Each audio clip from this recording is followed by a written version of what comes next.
Hola, mi nombre es Ana Cristina Olvera y desde todas las latitudes de la región les doy la bienvenida a nuestro punto de encuentro en el arte y el conocimiento, el Noticiero Científico y Cultural Iberoamericano, NSC, el espacio informativo de la Asociación de las Televisiones Educativas y Culturales Iberoamericanas, ATEI.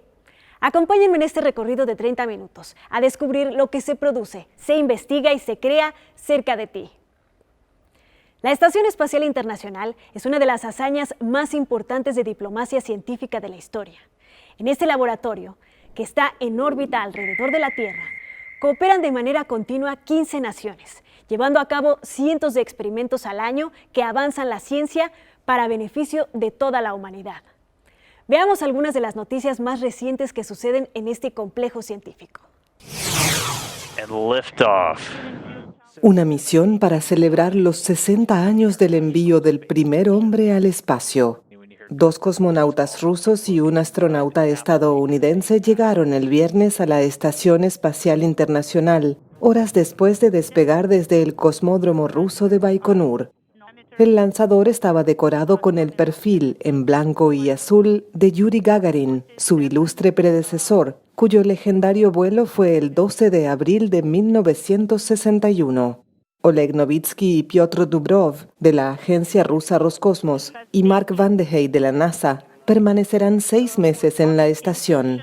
Allí los esperan 7 compañeros, 3 de los cuales regresarán a la Tierra el 17 de abril. El año pasado, Rusia perdió el monopolio de estos vuelos hasta la estación espacial y ahora compite con SpaceX. La próxima misión de la empresa de Elon Musk con el mismo destino despegará el 22 de abril desde Florida, Estados Unidos. El proyecto de la Estación Espacial Internacional, lanzado en el año 2000, tiene previsto concluir antes de 2030. Por el momento no se perfila ningún otro gran proyecto para mantener la cooperación internacional equivalente. El aumento en el nivel del mar, provocado por el calentamiento global, podría alcanzar los 2 metros de altura a finales del siglo XXI. Esta crecida de los océanos dejaría miles de kilómetros de costa a merced de las inundaciones, comprometiendo la seguridad de 745 millones de personas en todo el mundo. La NASA ha observado que la Tierra se está calentando y los niveles del mar suben. ¿Cuál es la conexión? Así como el mercurio de un termómetro, el agua se expande cuando se calienta, y los océanos de la Tierra absorben más del 90% del calor por el calentamiento global. Eso es mucho. Las temperaturas cálidas también causan que una gran parte del hielo se derrita y termine en los océanos. Los niños nacidos hoy pueden esperar que los océanos crezcan entre 30 y 120 centímetros durante su vida.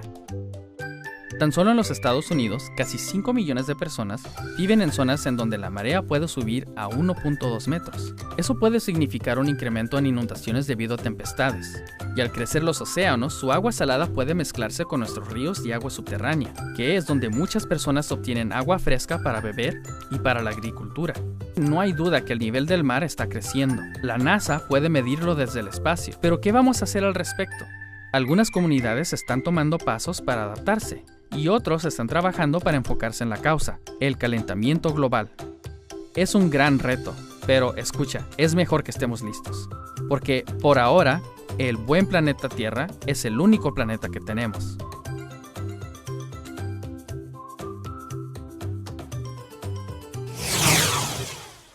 Cuando pensamos en la historia, lo primero que nos viene a la cabeza son lecciones en salones de clases donde se nos relataban acontecimientos icónicos del pasado, que marcaron el destino de las sociedades.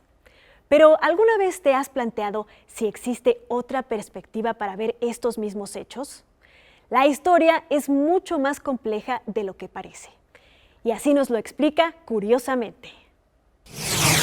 ¿Para qué sirve la historia? Consejas que vienen desde tiempos muy remotos hablan de la historia como maestra de la vida. Pero, ¿nos ha servido de algo aprender historia? Hasta la fecha, hemos aprendido a transportarnos a grandes velocidades, comunicarnos al momento desde y hacia cualquier lugar del mundo.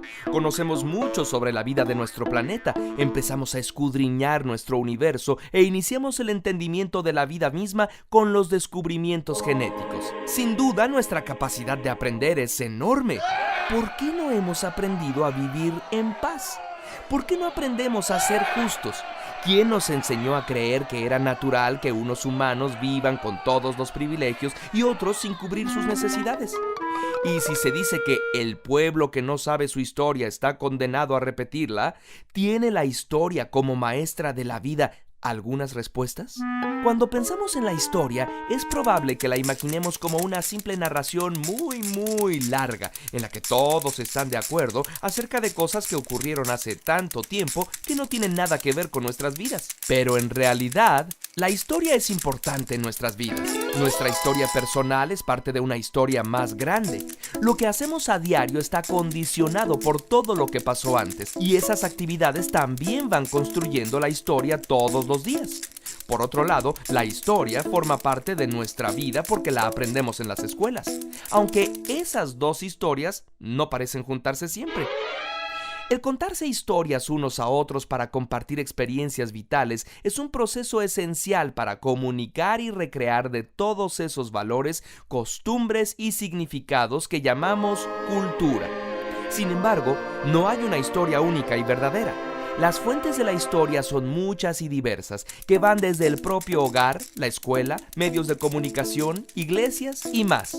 Fuentes con distintos enfoques y estilos, y también con diferentes intenciones. Cuando la historia, ya con mayúsculas, se vuelve propiedad de las instituciones, se convierte en un instrumento de poder. Por eso, lo más común es que la difusión del conocimiento histórico responda a los intereses de quienes difunden o se proponen enseñar su versión de la historia, ya sea en la escuela, la televisión u otros medios. Por eso, la historia que se escribe para los libros escolares suele ser muy diferente a la realidad. Entonces, ¿es posible encontrar respuestas en la historia? ¿Respuestas 100% ciertas? No.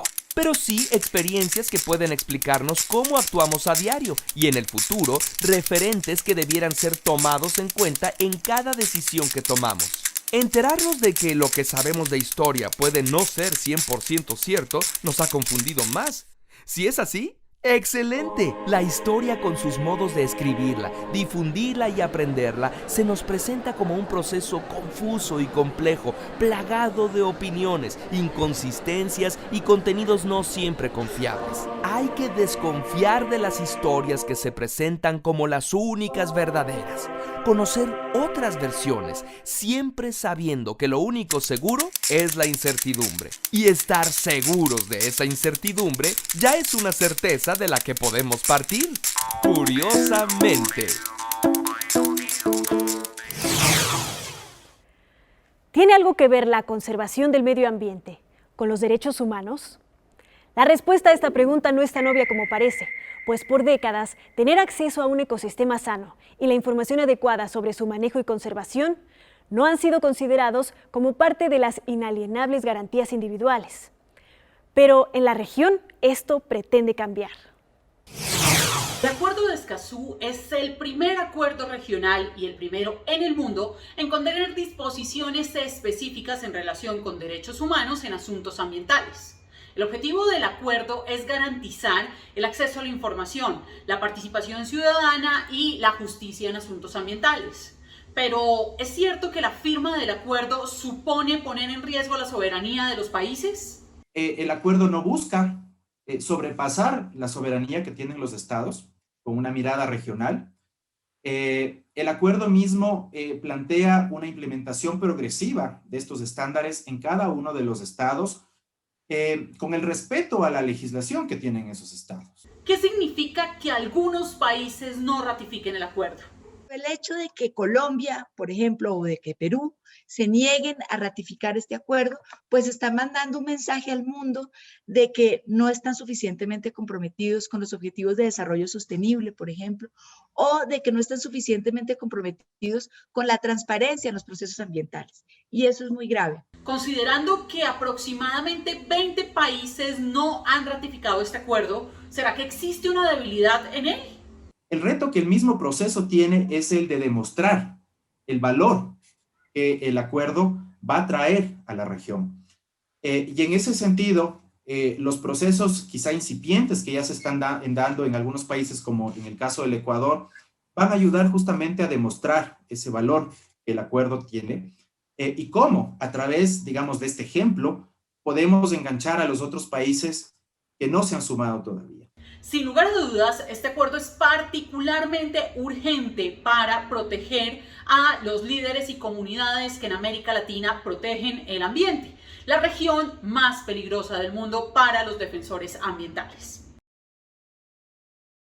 Esta es una producción de Báltico Ideas para el Noticiero Científico y Cultural Iberoamericano, NSC.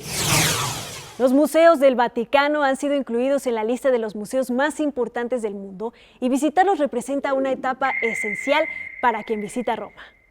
En el interior de estos museos del Vaticano, actualmente encontramos las colecciones que a través del tiempo los papas han acumulado, además de las grandes obras maestras de todos los tiempos que se han convertido en el precioso testimonio de una era. La Capilla Sixtina y la Gran Pinacoteca eclipsan fácilmente al resto de los museos vaticanos, pero a la sombra de la cúpula de San Pedro, donde Rafael o Miguel Ángel acogen a miles de visitantes, 7 mujeres restauran obras anónimas de comunidades remotas con el mismo cuidado que merecen los grandes artistas. Son las trabajadoras del taller de restauración del Museo Etnológico Anima Mundi del Vaticano, la instalación más reciente de las 11 secciones que componen los museos vaticanos. El Papa Francisco la inauguró en 2019 y de hecho aún está incompleta. La colección de Anima Mundi reúne ahora obras procedentes solo de Oceanía, pero el equipo de restauradoras dirigida por Stefania Pandozzi trabajan para poner a punto otras de América, África y Asia. Cerchiamo di rendere il nostro lavoro appunto fedele alla politica del non intervento per non interagire con l'originalità delle opere e la ricerca di soluzioni sempre più sostenibili. La mayor parte de las obras expuestas en Anima Mundi provienen de regalos con motivo de la Exposición Vaticana organizada por Pío XI en 1925 y el resto son donaciones de todas las personas que se han reunido con el Santo Padre a lo largo de los años. La contaminación del aire sigue siendo el mayor riesgo ambiental para la salud de los europeos. La exposición a las partículas finas en suspensión causa 379.000 muertes prematuras al año en la Unión Europea. Esto según el informe anual de la calidad del aire de la Agencia Europea de Medio Ambiente del 2020. Pero España busca cambiar esta situación para sus ciudadanos. El Parlamento español aprueba la Ley de Cambio Climático. Será la norma prioritaria para disminuir el calentamiento global. El proyecto de ley, aprobado por mayoría absoluta, con abstención de la derecha, prevé para 2030 una reducción de las emisiones de carbono del 23% con respecto a 1990. Para el presidente de la Comisión de Transición Ecológica, el diputado de Unidas Podemos, Juancho López de Uralde, prevalece la urgencia de la declaración de emergencia climática que hizo el gobierno español en enero de 2020. Bueno, la importancia y la gravedad de la emergencia climática es tanta que ninguna medida va a ser suficiente para hacerle frente. Creo que tenemos que ser conscientes de que estamos hablando de una pandemia mucho más grave que la pandemia del COVID, que es el cambio climático, y realmente nosotros lo que estamos haciendo con esta ley en España es empezar a caminar hacia una mucho mayor ambición para la reducción de las emisiones. Es imprescindible, pero desde luego no es suficiente. Para López de Uralde, la influencia de las políticas de Trump negacionistas del cambio climático están arraigadas en la derecha española. Sí, desgraciadamente el trumpismo tiene su reflejo en España y ayer mismo lo pudimos ver en la propia comisión. Las intervenciones de la extrema derecha eran absolutamente trumpistas, negacionistas, poniendo en cuestión el cambio climático. Afortunadamente son posiciones muy minoritarias, pero desgraciadamente están ahí y llevan mucho tiempo influyendo muy negativamente en el debate e impidiendo que se adopten soluciones. Por eso yo siempre he dicho a lo largo de estos meses que hemos estado en la tramitación de la ley que no podíamos perdernos en cuestiones formales como nos quieren hacer perder para no avanzar, para que la ley se quedara en nada y que había que seguir adelante. Y eso es lo que hemos hecho y creo que ha sido un éxito. Vamos. La ley dice adiós a los vehículos de combustión interna en 2040, gasolina, diésel e híbridos no enchufables, algo que obliga a la industria automovilística a reajustar planes. Bueno, es un reto para la industria automovilística. Hay que tener en cuenta que la mayor parte de los vehículos que se producen en España se dedican a la exportación y por lo tanto nos tenemos que poner al día no solo con el mercado español, sino con los mercados internacionales y especialmente europeos. Y esos mercados se están moviendo rápidamente hacia el coche eléctrico. Entonces, nosotros, si queremos mantener esos puestos de trabajo, que son importantísimos para nuestro país, tenemos que innovar y nuestra industria tiene que ponerse en la primera línea de innovación y de cambio hacia las tecnologías más sostenibles. La nueva ley española prohíbe además la fractura hidráulica y la minería de uranio. Entrará en vigor una vez aprobada en el Senado en mayo. Iberoamérica es un concepto geopolítico que implica la asociación de un grupo de países americanos y europeos vinculados por una serie de intereses estratégicos a nivel político y económico, agrupados como un bloque de naciones para establecer alianzas, intercambios y acuerdos de cooperación. Esto con base en su relación histórica y lingüística. Y así se entiende para la Organización de los Estados Iberoamericanos.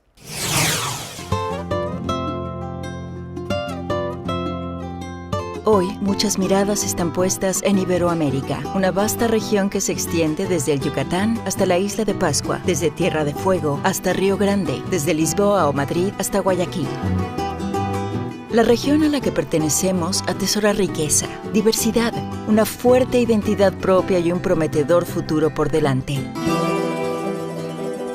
A Organização de Estados Ibero-Americanos para a Educação, a Ciência e a Cultura, a OEI, é o primeiro organismo multilateral de cooperação da região. Há 70 anos, a OEI tem sido protagonista de seu passado e hoje é uma luz que ilumina o futuro de Iberoamérica. Seus 18 escritórios nacionais, a maior rede do espaço ibero-americano, demonstram o seu compromisso com seus 23 países membros. O primeiro capítulo desse livro aborda a educação, o principal desafio da OEI. Hoje, 70 anos depois, continuamos trabalhando com um compromisso renovado com a educação e com a Agenda Internacional 2030. Educação de qualidade, inclusiva e ao longo da vida, para todos. E tudo com um único objetivo: não deixar ninguém para trás. En este empeño, la lengua de Cervantes y la de Camões son el pasaporte que une los dos lados del Atlántico en la región bilingüe más extensa del mundo, en la que casi 800 millones de personas viven, sueñan y se comunican en español y portugués. El idioma es una parte de esa historia que compartimos. Se manifiesta a través del arte, de la cultura, de nuestro patrimonio inmaterial. Por eso, en la OEI apostamos por la cultura en Iberoamérica. Creemos que es clave para su desarrollo y que reafirma los valores de convivencia, integración y respeto a la diversidad. Así lo recoge la Carta Cultural Iberoamericana, que nació hace más de una década gracias al impulso de la OEI. Novos tempos estão surgindo rapidamente. Somos uma nova sociedade. A incerteza é a única constante quando as pessoas e suas ideias estão interconectadas. Isso exige o surgimento de novas competências, não apenas digitais e tecnológicas, mas também cívicas ou artísticas. Como preparar as novas gerações para um futuro que nem sequer imaginamos? Esse é um dos grandes desafios que a OEI quer superar. El futuro ya no es lo que era. Las reglas del mundo han cambiado, también las de la cooperación. Ahora también sur-sur entre iguales. En plena encrucijada, la OEI es el agente de cambio, motor y portavoz de todos dentro del espacio iberoamericano y fuera de él. Todos iguales. Todos iguales. Todos iberoamericanos. Todos iberoamericanos. Todos juntos. Porque somos una cultura fundada en la suma de pueblos, credos y sangues diversos. La selva amazónica suministra humedad a toda Sudamérica, influye en las lluvias de la región, contribuye a la estabilización del clima global y posee la mayor biodiversidad del mundo. Además, el Amazonas es responsable de casi una quinta parte del agua que llega a los océanos. Este particular ecosistema por sí solo representa el 10% de la biomasa total del planeta. ¿Cómo sería quedar súbitamente atrapado dentro de esta selva?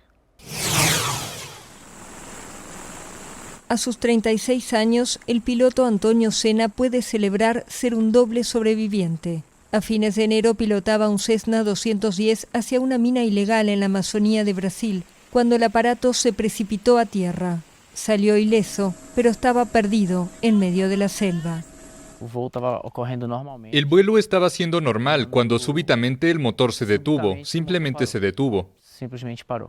Durante los primeros 5 días oyó a los equipos de rescate aéreo buscándolo, pero nunca lograron verlo. Donde estaba tenía agua pero no tenía comida, estaba vulnerable, expuesto a algunos predadores. Antes de quedarse sin batería, determinó su ubicación con el GPS de su celular y planeó una ruta hacia el este, siguiendo la posición del sol. No sabía que serían 38 días de una marcha incierta, en la que perdería 25 kilos de peso y de la que sacaría una de las mayores lecciones de su vida. Eu nunca tinha estado em uma área onde a mata é tão virgem. Nunca había estado en un área donde la selva es tan virgen, tan intacta. Y lo que descubrí ahí es que la Amazonía no es una selva, es 4 o 5 selvas dentro de una sola. Ela é 4, 5 florestas dentro de uma só. Y ser encontrado justamente por una familia de recolectores, de personas que trabajan en conexión, que no agreden la selva de ninguna forma, se percibe que viven en comunidad. Es una cosa muy bonita, para mí fue bien mágico. Que percebe-se que eles vivem em comunidade, é uma coisa muito bonita. Isso para mim foi bem mágico, assim, sabe? Sena tenía un restaurante, pero dice que tuvo que cerrarlo por la pandemia. Por eso aceptó llevarle provisiones a minas ilegales escondidas en el corazón de la selva. Ahora asegura que nunca volverá a volar para el Garimpo. El Cristo Redentor o Cristo de Corcovado es uno de los grandes emblemas de la ciudad de Río de Janeiro. Se trata de una construcción realizada en hormigón armado con un peso que supera las 1000 toneladas y que cuenta con un importante logro en su haber. Ningún obrero falleció durante los 5 años que duró su construcción. Algo realmente destacable en la época en la que fue construido. Pero no es el único monumento de su tipo y pronto tendrá un similar más. El Cristo Redentor se ha convertido en un símbolo de Río de Janeiro y de Brasil, reconocido en todo el mundo. Pero este enorme monumento está a muchos kilómetros de la ciudad maravillosa. El país planea inaugurar una nueva estatua gigante de Cristo en la pequeña ciudad de Encantado, en Río Grande do Sul. La construcción en el Cerro de las Antenas fue idea de un sacerdote de la ciudad y ha sido financiada con donaciones sin dinero público. Este fue un movimiento comunitario de personas que se movilizaron para construir el Cristo Protector de Encantado como forma de expresión de fe, de gratitud y de devoción. La estatua de Encantado llevará por nombre Cristo Protector y medirá 43 metros de altura, incluyendo su pedestal, lo que la convertirá en la tercera estatua de este tipo más alta del mundo. Tendrá un elevador interno y un mirador. El Cristo Redentor del Corcovado, la postal más famosa de Brasil, mide menos 38 metros incluyendo su pedestal y fue inaugurado en octubre de 1931. Encantado, con 22.000 habitantes, está a 144 kilómetros de Porto Alegre, la capital del estado.